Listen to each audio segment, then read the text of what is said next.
Jerry of the Circus.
Now for Jerry of the Circus. Easy there, kittens. You'll all get your dinner. There's plenty here for all of you. Hello, Jason. What are you doing? Oh, hello, Jerry. I'm just feeding the cats. Mind if I watch? Oh, no. You know, it seems so funny calling these wild animals cats. Well, there's an awful lot of difference in cats, but still they're all from the cat family. There you are, Bess. See what you can do with that piece of meat. Golly, look at her gobble up that meat. You'd think they'd never had anything to eat before in their lives the way they're acting. You sure they get enough, Jason? Sure, they just act that way when they smell fresh meat. That's what makes them wild. Here's your portion, Daisy. What? No dinner? You really mean you don't want to eat? Oh, well, I guess I got a sick cat here, Jerry. Sick? Why? When a big old lioness like Daisy here doesn't want raw meat, something's wrong with her. What's the matter, Daisy? Let's have a look at you. How can you put your hand right through the bars into the cage? Won't she hurt you? Well, kind of scraped off some hide off your flank, huh, Daisy? See that, Jerry? Gee whiz. How'd that happen? It's all sore. I guess she got it in running through the chute. Running through the chute? What's that? The chute, Jerry, is that long runway from the animals' cages into the steel. And the steel is the big cage where you do your act, huh? Well, that's right. Here, Daisy, take it easy. I'll fix that cut later. Won't it get well by itself? Probably, but it's so high on her shoulder she can't lick it. Yeah, I know. Even dogs make cuts well by licking them. So I'll help it along with a bit of medicine. Here, wait a minute, Daisy. Let me get at you. I want to get my friend Jerry a charm. Golly, you pulled hair right out of her head. Yes, sir. And now I'm going to twist it up and tie a little knot at each end and this way. There. There you are, Jerry. What's that for? Well, that's a charm. A charm? What kind of a charm? Well, out in India, the natives believe that a bunch of hair from the head of a lioness will protect them from ever being hurt by a wild jungle animal. Is it true, Jason? Well, the natives think so. You think it'll keep me from being hurt by a jungle animal? I don't know, Jerry, but carry it with you anyhow. Thanks, I will. Do you carry a charm like this? No, to be truthful, I don't believe in charms. I guess you should have had some kind of a charm when Mr. Randall asked you where you were during the robbery. Then maybe you could have told him where you were at the very minute. I guess just telling him where I was wouldn't help much. I'd have to have a witness to prove it. No, Jerry, I guess I'll just have to be suspected of being guilty until I'm proven innocent. Did you really take a walk by yourself? Why, sure, Jerry. You believe me, don't you? Yeah, sure I believe you, Jason. Hey, look who's coming. Well, Patsy, hello. Hello, Jason. Say, I missed your dinner tonight. What brings you around here this time, Patsy? I've got some news. Come on over here and sit on this box, Jerry. I've got something to show you. Yeah? What is it? Come on. Sit here beside me. All right. That's it. Jerry, I just got an airmail letter from my father, and there's some news in it about your Uncle Dan. Oh, boy, that's keen. Does he know where my uncle is? I'll read you what he has to say. But first, look at this, Jerry. Here's an old picture of your uncle. Sure enough. Gee, you know, Dad had a picture just like that one. But that was taken years ago when Uncle Dan was just a young fella. Here, want to see it, Jason? Yeah. Well, so that's your Uncle Dan, huh, Jerry? Well, I'd better put that medicine on Daisy and fix her up before the show. It's getting late. All right, Jason. Listen, Jerry. Here's what my father wrote. Let's see. Oh, yes, here it is. You asked about Danny Dougan. Well, dear, I haven't heard of him in years. The last I heard of him, he was making one of his trips to Africa on a big game expedition for the Marsh Museum. And I think that's been over 5 or 6 years ago. You say his nephew has joined the circus. Well, give the boy the enclosed picture of his uncle. It was taken in winter quarters when we were together years ago. He might like to have it. Gee, I'm glad to have this picture, but golly, I was figuring that maybe you knew where Uncle Dan was. Say, I got it, Jerry. I'll write a letter to the Marsh Museum and see if they know anything about him. You will? Sure. Gee, you're swell, Patsy. Gee whiz, listen to that lion. Let's go over and watch. Come on, Patsy. Oh, I hate to see animals hurt. Well, that's over. You think she'll be all right now? I hope so. It's getting late, Jason. Don't you think you'd better have something to eat before you go on? No, thanks. I'll be all right. I'm just not hungry tonight. I guess nobody's hungry tonight.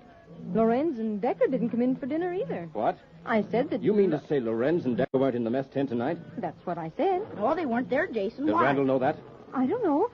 Why? Why? He gave the 3 of us orders to stay right on the lot. I'm going to check up and see if they're here. Well, I'll be seeing you. I've got to dress. Want to come with me, Jerry? I sure do. I guess we'd better go to your wagon first. How could Decker and Lorenz get off the lot? Oh, it's possible, all right. We've only got a few policemen, and after all, Barney can't keep them guarding the entire lot every minute. Who's Barney, Jason? He's in charge of the circus police force. Oh, do you have to have policemen? We certainly do. You know, Jerry, a big circus with as many people as we have is like a small city. And who ever heard of a city without law and order and a police force? Golly, I'm learning more about the circus every day. Well, here we are, Jerry. You run into the wagon and see if they're here. Okay. Decker! He's not here. Nobody's here. The wagon's empty. I guess Bunks is over in the pad room. Already getting ready to do his walk around with Rags. Well, that's funny. Decker and Lorenz are usually getting ready for their act about this time. It's almost time for the show to start. Did you notice if their knives and props were in there, Jerry? No, I didn't. Well, just a minute. I'll have a look.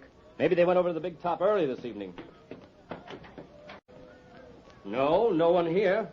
That sure is funny. Their knives and props and even their costumes are in the wagon. Come on, Jerry. Let's get over to the pad room and see if Bumps has seen them. They'll miss the show. They go on a few minutes after the pageant. Yeah, well, let's hurry. We've got time. My golly, if they've gotten away. You don't think they've quit the show, do you? I don't know, Jerry, but it sure looks funny. Here we are. Oh, there's Bumps over there. Bumps? Oh, Bumps, come here a minute. Oh, yeah. Oh, hello. Have you got a minute, Bumps? Well, that's about all. Just about to go on. Now, listen, Bumps. Have you seen Decker or Lorenz? Are they around here anywhere? No, I haven't seen them. Aren't they over at the wagon? No, that's why we came here looking for them. Hey, that is funny. They should be ready for their act by now. Oh, say, come to think of it, I don't remember seeing them in the mess tent at dinner either. I wonder... Yeah, that's just what I'm wondering. You better go tell Randall. Oh, the walk-around's going to start. I'll have to go. Tell Randall that Decker and Lorenz aren't here yet. You bet I will. It looks as if I was right after all. I tried to warn Mr. Randall. What do you mean? Well, it looks as if Decker and Lorenz have skipped out the show and taken the payroll money with them. Oh, no, not Decker. I'm sorry, Jerry, but it certainly looks bad. But Decker isn't that kind of a fella. If they've run away, Jerry, there isn't much question as to who stole the money. Well, that clears you then, doesn't it, Jason? It looks that way. I've got to hurry and get over to Randall so he can notify the police. See you later, Jerry.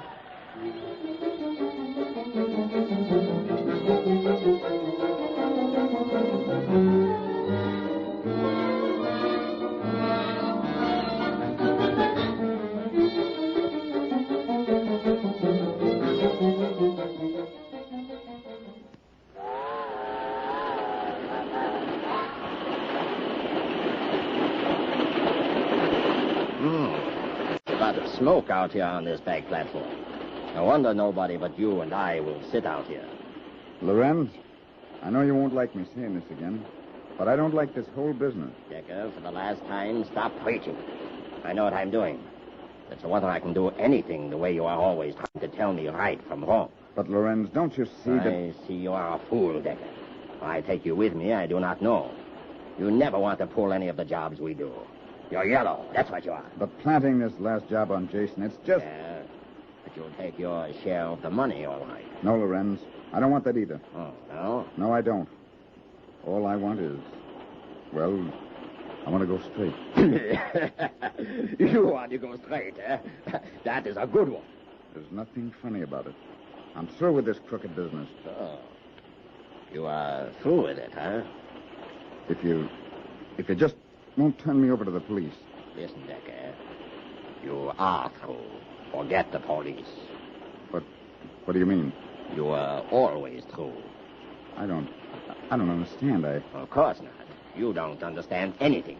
Oh, don't get me wrong, Lorenz. I do appreciate the way you shielded me from the police. And I appreciate the job you gave me when I was down and out. When you gave me a job in your act. I know it would have been hard for me to find work with a police record I've got. Oh, you thank me for keeping you from the police, huh? Decker, when I met you in that cheap little restaurant 5 years ago and we talked and I offered you a job in my act, you didn't tell me you were wanted by the police. No. I told you. You told me? What do you mean? I saw right away you were crazy. What are you talking about, Lorenz? Why, I needed somebody to help me pull a job then. You were a good man for my purpose, so I told you you were being looked for by the police. It wasn't true? Of course not, fool. Are you telling me the truth, Lorenz? Nothing but the truth. You mean to say I haven't a police record? As far as I know, you never did have any. And you roped me into all these crooked deals. Forget it. I have no use for a weak-minded, crazy man like you. I'm going as far as this train will take me, and then I get another train and keep going.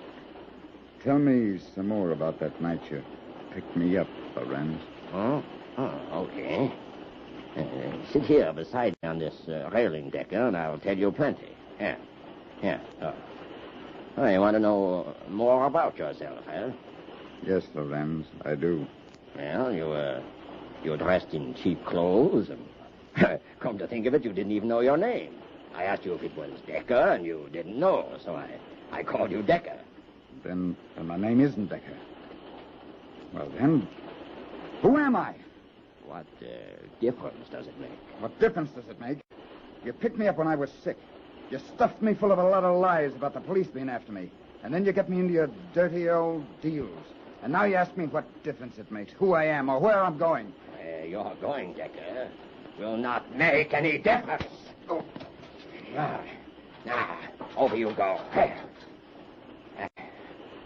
Patsy's finished. And so are you. You cannot fall off a train going 60 miles an hour and live to tell anybody about the man who pushed you off. Goodbye, Decker, and good riddance.